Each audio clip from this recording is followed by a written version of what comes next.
Hello everyone, welcome to City Online Classes. This is Dr. Jeetu Singh. Today I will teach you concept and types of cost in microeconomics. Students, ये topic जो है वो उन students के लिए useful है जो BA कर रहे हैं, एलएलबी ऑनर्स कर रहे हैं, बीकॉम कर रहे हैं, B Com honours, MA, M Com. Students, ये जो टॉपिक है इससे रिलेटेड क्वेश्चन है आपका. Discuss the various concept of cost of firm during the short period. Short period में वेरियस कॉन्सेप्ट ऑफ कॉस्ट क्या है ये हम यहाँ पर डिस्कस करेंगे. तो चलिए सबसे पहले हम जानते हैं कि कॉस्ट क्या है, कॉस्ट एंड प्राइस में क्या डिफरेंस है, कॉस्ट ऑफ प्रोडक्शन क्या होता है. तो जनरली कॉस्ट एंड प्राइस दोनों में डिफरेंस है. क्या डिफरेंस है? कॉस्ट का मतलब है किसी पर्टिकुलर प्रोडक्ट को बनाने में जो भी एक्सपेंसेस आते हैं, जो भी खर्चा आता है वो कॉस्ट कहलाता है. और उस पर्टिकुलर प्रोडक्ट को जिस पर्टिकुलर प्राइस में मार्केट में सेल किया जाता है वो प्राइस कहलाता है. और डेप्थ में अगर हम कॉस्ट की बात करें तो जब भी कोई प्रोड्यूसर किसी पर्टिकुलर प्रोडक्ट को बनाने में जो भी कॉस्ट बेयर करता है, लाइक रॉ मटेरियल से एक कंप्लीट गुड्स बनाने में जो भी खर्चे आते हैं वो कॉस्ट कहलाता है.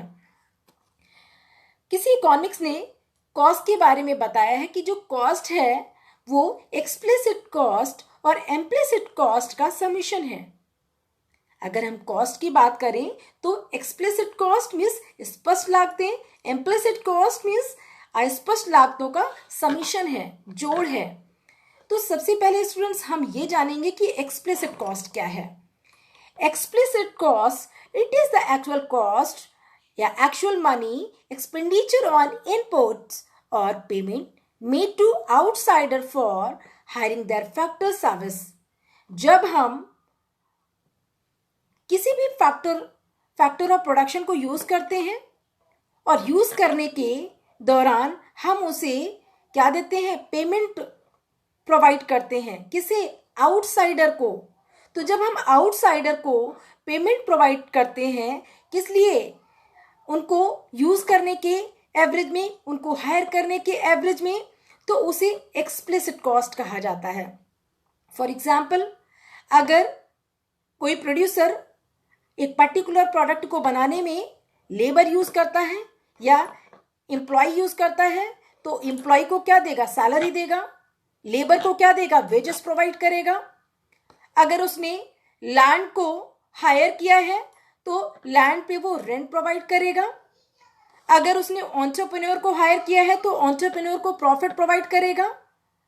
अगर उसने अपनी कंपनी को का पूरा इंश्योरेंस करवाया है तो उस पर प्रीमियम प्रोवाइड करेगा, क्योंकि हर प्रोड्यूसर अपनी कंपनी को सेफ जोन में डालने के लिए, लाइक आग से बचाने के लिए, चोरी से बचाने के लिए उसका इंश्योरेंस करवाता है.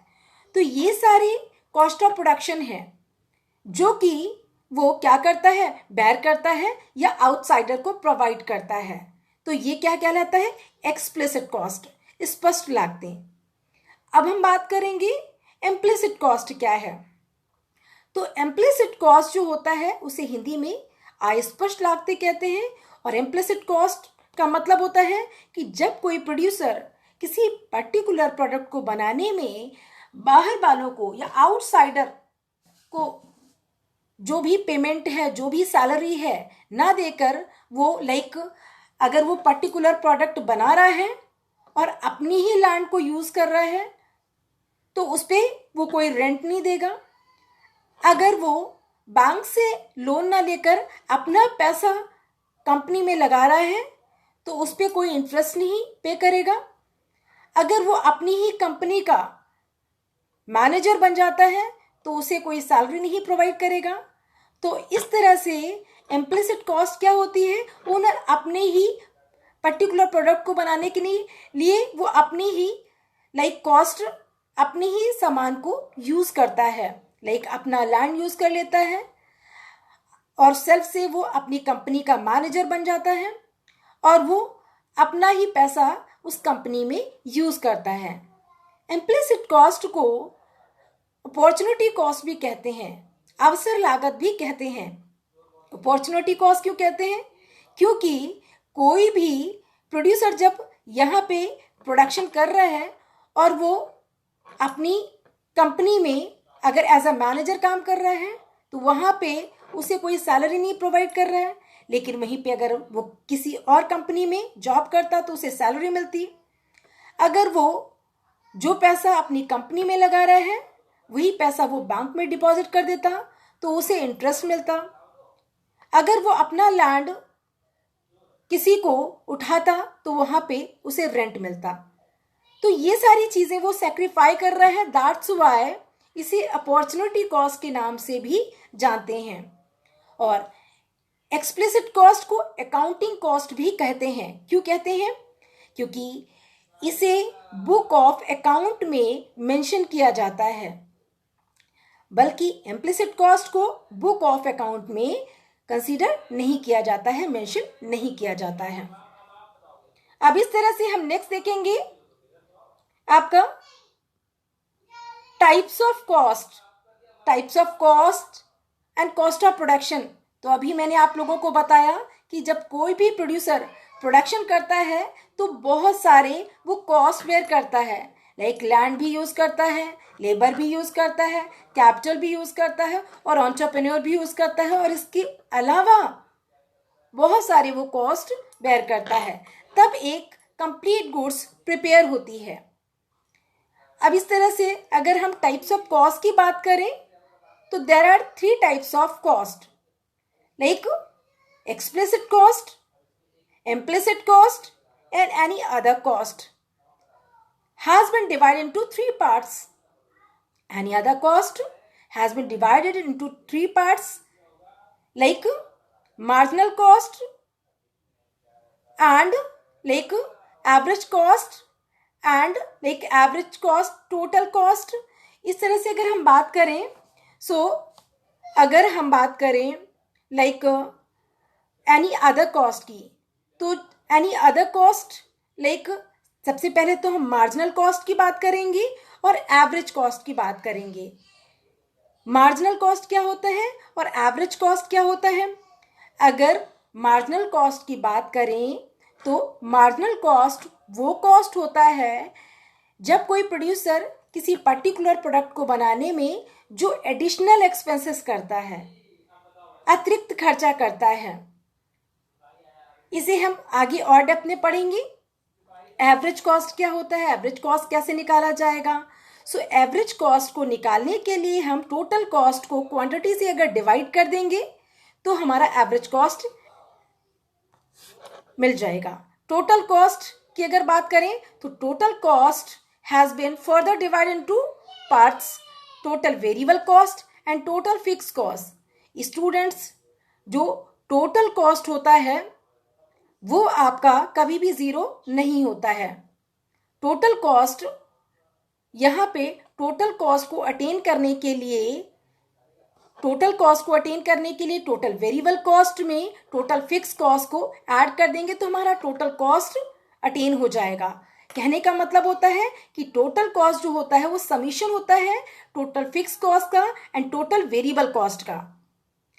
अब क्वेश्चन ये आ रहा होगा कि टोटल वेरिएबल कॉस्ट क्या है? तो टोटल वेरिएबल कॉस्ट की अगर हम बात करें तो टोटल वेरिएबल कॉस्ट का मतलब होता है कि अगर कोई प्रोड्यूसर किसी पर्टिकुलर प्रोडक्ट को जैसे जैसे बनाता है उसका खर्चा बढ़ता जाता है। वेरिएशन का मतलब होता है परिवर्तन होना। तो जैसे जैसे कॉस्ट ऑफ प्रोडक्शन बढ़ती जाती है उसके एवरेज में उसका आउटपुट भी बढ़ता है, बट कंपैरेटिवली कॉस्ट के कंपैरेटिवली उसका आउटपुट ज्यादा बढ़ता है। What about total fix cost? Total fix cost की अगर हम बात करें तो ये कॉस्ट ऑलवेज फिक्स रहती है, स्थिर रहती है। लाइक कैसे? भाई कोई भी प्रोड्यूसर जब प्रोडक्शन करता है तो कुछ कॉस्ट ऐसी होती है जिनका आउटपुट से कोई लेना देना नहीं होता है, चाहे आउटपुट इंक्रीज हो या डिक्रीज हो, कॉस्ट उनकी फिक्स रहेगी। फॉर एग्जाम्पल, कोई भी प्रोड्यूसर जब प्रोडक्शन करता है तो बिल्डिंग कि उसकी बिल्डिंग की रिक्वायरमेंट होती है तो वो बिल्डिंग अरेंज करेगा। देन मशीनरीज की भी अरेंजमेंट करता है। अगर वो प्रोडक्शन नहीं भी करता है तो भी ये कॉस्ट आएगी, ये ऑलवेज फिक्स रहेगी। प्रोडक्शन इंक्रीज हो या डिक्रीज हो, total fix cost always constant रहेगी। अब हम बात करेंगे यहाँ पे लाइक फिक्स कॉस्ट, ये डायग्राम से गिवन है। Fix cost, total fix cost और average fix cost.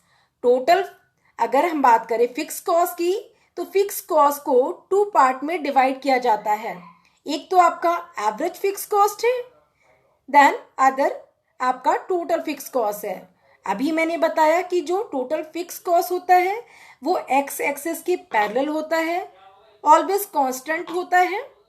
Total fix cost कभी भी जीरो नहीं होता है और टोटल फिक्स कॉस्ट का आउटपुट से कोई लेना देना नहीं है, चाहे प्रोडक्शन किया जाए अदरवाइज नहीं किया जाए, बट ये जो कॉस्ट है ऑलवेज फिक्स रहेगी और इसका जो ओरिजिन है ऑलवेज जीरो से ऊपर ही होगा और ये एक्स एक्सिस के पैरेलल होगी, जो कि ये बताती है कि प्रोडक्शन इंक्रीज होता है या डिक्रीज होता है, ये जो कॉस्ट है ऑलवेज कांस्टेंट होगी, फिक्स होगी। What about average fix cost? Average fixed cost जो होता है जिसे औसत स्थिर लागतें कहते हैं, ये रेक्टेंगुलर हाइपरबोला शेप में होता है और ये जैसे जैसे ये कॉस्ट डाउनवर्ड स्लोप में होती है, जैसे जैसे ये कॉस्ट इसके डिक्रीज होती है आउटपुट इंक्रीज होता है इसमें। एवरेज फिक्स कॉस्ट का जो मेनली शेप है ये रेक्टेंगुलर हाइपरबोला होता है, आयताकार अतिपरवलय शेप में होता है। और ये आयताकार अतिपरवलय क्यों कहते हैं, इसे रेक्टेंगुलर हाइपरबोला क्यों कहते हैं? क्योंकि एवरेज फिक्स कॉस्ट के डाउन साइड कोई भी डायग्राम अगर प्लॉट करेंगे तो उसका जो शेप होगा रेक्टेंगुलर शेप में होगा। दैट्स व्हाई इस डायग्राम में एवरेज फिक्स कॉस्ट को रेक्टेंगुलर हाइपरबोला कहा गया है। आपने देखा जो आउटपुट है, यहाँ पे आउटपुट गिवन है शेड्यूल में and total fix cost given है, then average fix cost given है। तो आपने देखा कि अगर आउटपुट जीरो रहता है तो भी टोटल फिक्स कॉस्ट आती है और एवरेज फिक्स कॉस्ट जो है वो क्या है, 40 है। एवरेज फिक्स कॉस्ट में आपने देखा कि कॉस्ट जो है पहले 40 है, देन 20 है, देन 10, देन 5। तो कॉस्ट जो है वो डिमिनिश होता जा रहा है बट आउटपुट का लेवल जो है वो इंक्रीज होता जा रहा है। वहीं पे अगर हम टोटल फिक्स कॉस्ट की बात करें तो जब आउटपुट जीरो है तो भी 2000 कॉस्ट है और हर लेवल में आपने देखा कि जो कॉस्ट का लेवल है वो सेम है। सो इस तरह से आपका टोटल फिक्स कॉस्ट और आपका एवरेज फिक्स कॉस्ट कंप्लीट होता है। वेरिएबल कॉस्ट क्या होता है, इन शॉर्ट मैं पहले भी डिस्कस कर चुकी हूं, बट वेरिएबल कॉस्ट का मतलब होता है वेरिएशन होना। किसमें? कॉस्ट में। मीन्स जब कॉस्ट ऑफ प्रोडक्शन जो है वो जैसे जैसे इंक्रीज होती है आउटपुट का लेवल भी इंक्रीज होता है, बट कंपैरेटिवली कॉस्ट आउटपुट का लेवल ज्यादा इंक्रीज होता है। जैसा कि डायग्राम से एक्सप्लेन्ड है, वाई एक्सिस पे कॉस्ट गिवन है एंड एक्स एक्सिस पे आउटपुट गिवन है, प्रोडक्शन को दिया गया है। और जो कॉस्ट का कर्व है ये अपवर्ड स्लोप में है और इसे ओरिजिन से ड्रॉ किया गया है। जब कॉस्ट ऑफ प्रोडक्शन जीरो है तो यहाँ पे कोई आउटपुट नहीं है। जैसे जैसे कॉस्ट ऑफ प्रोडक्शन इंक्रीज होती है, अगर कॉस्ट ऑफ प्रोडक्शन 10 है देन आउटपुट 1। इस तरह से जो आउटपुट है वो 1000 में है और इस तरह से जैसे जैसे कॉस्ट ऑफ प्रोडक्शन इंक्रीज कर रही है आपका प्रोडक्शन भी इंक्रीज हो रहा है। दोनों पॉजिटिव, दोनों का जो रिलेशन है वो कैसा है, पॉजिटिव रिलेशन है। सो अगर हम बात करें टोटल वेरिएबल कॉस्ट की तो इसे फॉर्मुलेट कैसे करेंगे? Total variable cost is equal to quantity of output into variable cost per unit of output. अगर हम इसको और इजीली वे में समझें तो वेरिएबल कॉस्ट को क्वांटिटी से अगर हम मल्टीप्लाई कर देंगे तो हमारा टोटल वेरिएबल कॉस्ट अटेन हो जाएगा।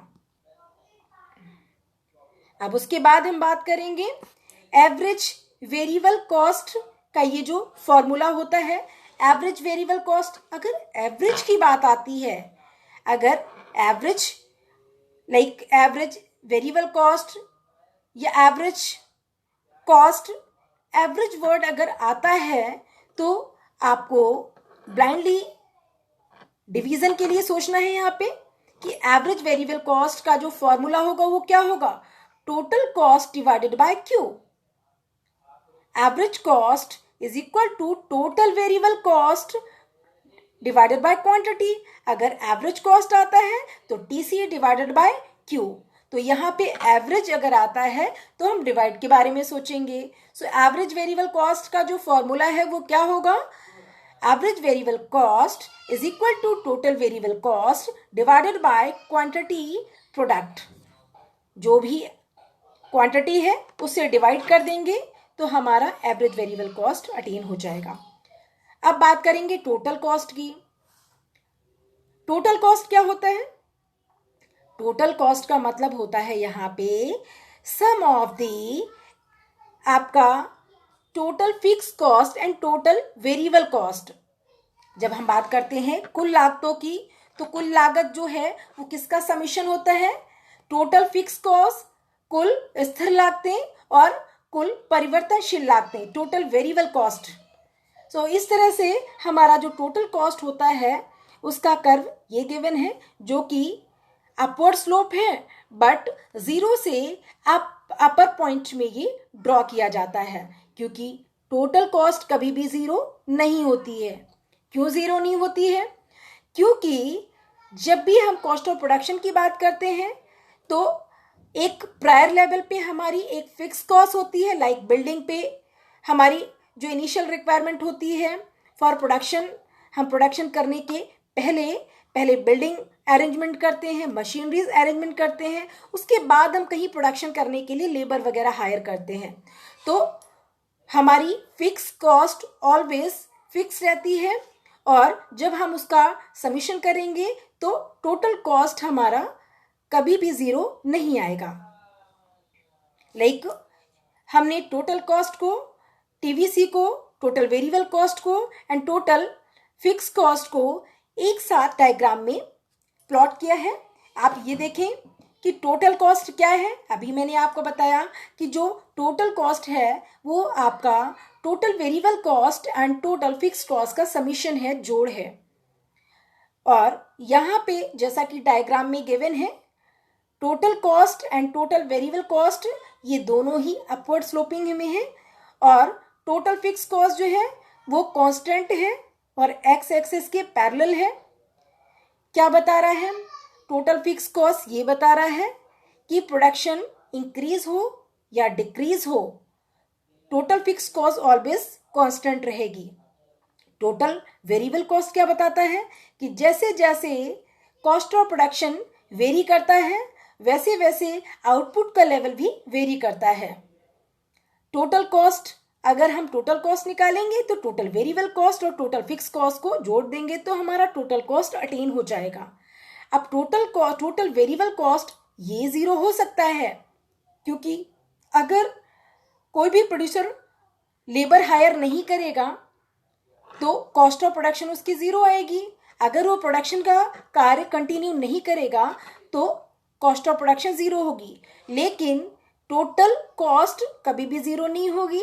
इसलिए जब टोटल कॉस्ट ड्रॉ करते हैं, टोटल कॉस्ट का डायग्राम, तो वो पॉइंट क्या होगा, टोटल फिक्स कॉस्ट का पॉइंट, वहीं से आपका टोटल कॉस्ट ड्रॉ किया जाता है। अब बात करते हैं हम एवरेज कॉस्ट की। एवरेज कॉस्ट क्या होता है स्टूडेंट्स? सो एवरेज कॉस्ट के लिए मैंने आपको बताया था कि अगर हम एवरेज कॉस्ट की बात करें तो एवरेज कॉस्ट आपका क्या होता है, ऑलवेज डिवीजन की बात करेंगे। टोटल कॉस्ट को अगर हम क्वांटिटी से डिवाइड कर देंगे तो हमारा एवरेज कॉस्ट अटेन हो जाएगा। एवरेज कॉस्ट को यहाँ पे डायग्राम से दिया गया है। एवरेज कॉस्ट हो या मार्जिनल कॉस्ट हो या आपका टोटल कॉस्ट हो, अगर कॉस्ट कर्व की बात आती है तो सारी कॉस्ट कर्व का जो स्लोप होता है वो यू शेप का होता है, चाहे वो एसी हो, एवरेज कॉस्ट को इन शॉर्ट एसी कहते हैं, मार्जिनल कॉस्ट को इन शॉर्ट एमसी कहते हैं, एंड टोटल कॉस्ट को कुल लागतें कहते हैं, टीसी। तो अगर हम बात करें कॉस्ट कर्व की, तो कॉस्ट कर्व का स्लोप या शेप कैसा होगा? यू शेप में। रीजन क्या है? रीजन ये है कि ऐसी कर्व यू शेप होने के पीछे रीजन है law of variable proportion applicable होते हैं, परिवर्तनशील अनुपातों का नियम लागू होता है। अब लॉ ऑफ वेरिएबल प्रोपोर्शन क्या कहते हैं? लॉ ऑफ वेरिएबल प्रोपोर्शंस कहता है कि पहली कॉस्ट ऑफ प्रोडक्शन फॉल करती है, एक टाइम पे कांस्टेंट हो जाती है और उसके बाद इंक्रीज होने लगती है। तो जैसा आप देख पा रहे हैं, पहले कॉस्ट कर्व एसी का जो कर्व है वो पहले डाउनवर्ड स्लोप है, एक पॉइंट आता है जो कि लोएस्ट पॉइंट है और उस पॉइंट के बाद average cost curve upward slope में हो जाता है, जो कि ये प्रेजेंट करता है कि कॉस्ट जो है वो बढ़ती है एक टाइम के बाद। और याद रहे स्टूडेंट्स, जब हम बात करते हैं एसी की, टीसी की, तो एसी को मार्जिनल कॉस्ट कहाँ पे कट करेगा? एसी के लोएस्ट पॉइंट पे कट करेगा। क्यों करेगा? क्योंकि जो प्रोड्यूसर होता है इन इकोनॉमिक्स, कोई भी प्रोड्यूसर होता है, उसका जो मेन मोटिव होता है वो मैक्सिमम आउटपुट करके मैक्सिमम प्रॉफिट अटेन करने का होता है। स्टूडेंट्स, अब हम बात करेंगे मार्जिनल कॉस्ट की। मार्जिनल कॉस्ट क्या है?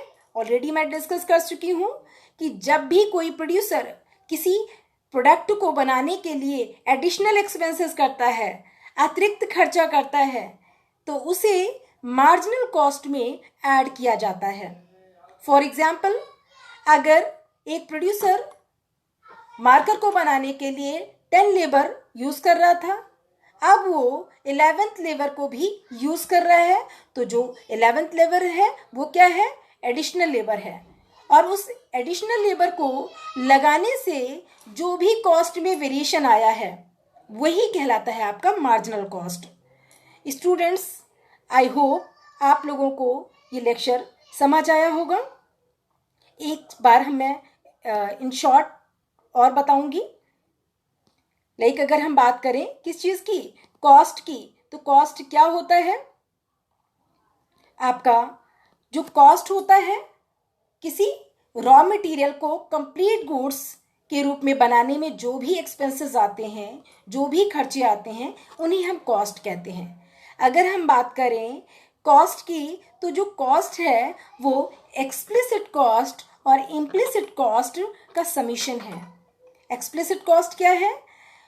एक्सप्लिसिट कॉस्ट स्पष्ट लागतें, इम्प्लिसिट कॉस्ट अस्पष्ट लागतें।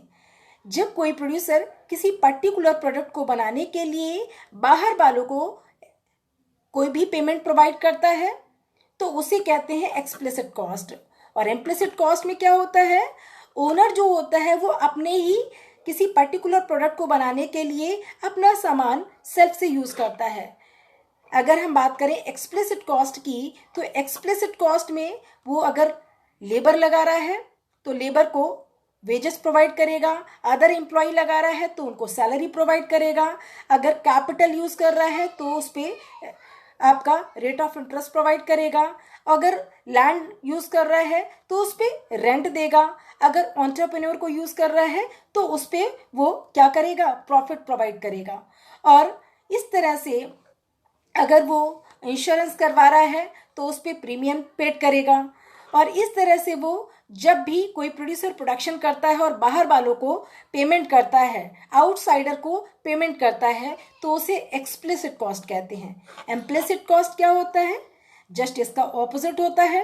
इम्प्लिसिट कॉस्ट में क्या होता है कि अगर कोई प्रोड्यूसर एक पर्टिकुलर प्रोडक्ट को बनाने के लिए अपने ही लैंड को यूज कर लेता है, अपना ही पैसा अपनी कंपनी में लगाता है, अपनी कंपनी में as a money manager self से काम करता है, तो इसे इम्प्लिसिट कॉस्ट कहते हैं। एक्सप्लिसिट कॉस्ट को अकाउंटिंग कॉस्ट के नाम से भी जाना जाता है। अकाउंटिंग कॉस्ट क्यों कहते हैं एक्सप्लिसिट कॉस्ट को? एक्सप्लिसिट को अकाउंटिंग कॉस्ट इसलिए कहा जाता है क्योंकि इसे बुक ऑफ अकाउंट में क्या किया जाता है, मेंशन किया जाता है। और इम्प्लिसिट कॉस्ट को अपॉर्चुनिटी कॉस्ट के नाम से भी जाना जाता है, अवसर लागत के नाम से जाना जाता है। Why? What the reason behind it? Reason ये है क्योंकि इम्प्लिसिट कॉस्ट में एक जो ओनर होता है, जो कंपनी का मालिक होता है, वो अपनी लैंड ही यूज करता है, अपनी कंपनी में स्वयं ही मैनेजर हो जाता है, ठीक है, और इस तरह से अपना ही पैसा वो कंपनी में यूज करता है। तो अगर वो पैसा बैंक में डिपॉजिट करता तो उसे इंटरेस्ट मिलता, अगर वो किसी और कंपनी में जॉब करता तो उसे सैलरी मिलती, अगर वो लैंड जो उसने अपने पर्टिकुलर प्रोडक्ट को बनाने के लिए यूज़ की है अगर वो किसी और को रेंट में देता तो उसे रेंट मिलता। तो कहीं ना कहीं उसने इन सारी चीज़ों को सेक्रीफाई किया है, और सेक्रीफाई करने का ये जो कॉस्ट है वो कौन सा कॉस्ट कहलाएगा? Opportunity cost. उसके बाद हमने बात की आपका एनी अदर कॉस्ट, जिसमें हमने एवरेज कॉस्ट की बात की, टोटल कॉस्ट की बात की, मार्जिनल कॉस्ट की बात की। स्टूडेंट्स आपको बता दूं, कोई भी कॉस्ट कर्व होगा, चाहे वो मार्जिनल कॉस्ट हो, चाहे वो एवरेज कॉस्ट हो, चाहे वो टोटल कॉस्ट हो, इन सारे कॉस्ट कर्व का जो स्लोप होगा, शेप होगा, वो यू शेप का होगा। रीजन लॉ वेरिएबल प्रोपोर्शन के एप्लीकेबल होने की वजह से। और इस तरह से आपका अगर टोटल कॉस्ट की बात आती है तो टोटल कॉस्ट क्या है? टोटल कॉस्ट आपका एवरेज, आपका total fix cost and total variable cost का समीशन होता है। अगर हम बात करें मार्जिनल कॉस्ट की, तो मार्जिनल कॉस्ट क्या होता है? जब भी कोई प्रोड्यूसर किसी प्रोडक्ट को बनाने के लिए एडिशनल एक्सपेंसेस करता है, जो अतिरिक्त खर्चा करता है, वो आपका मार्जिनल कॉस्ट कहलाता है। स्टूडेंट्स, ये लेक्चर आपका खत्म होता है। आई होप ये लेक्चर आप लोगों को समझ में आया होगा। Thank you so much.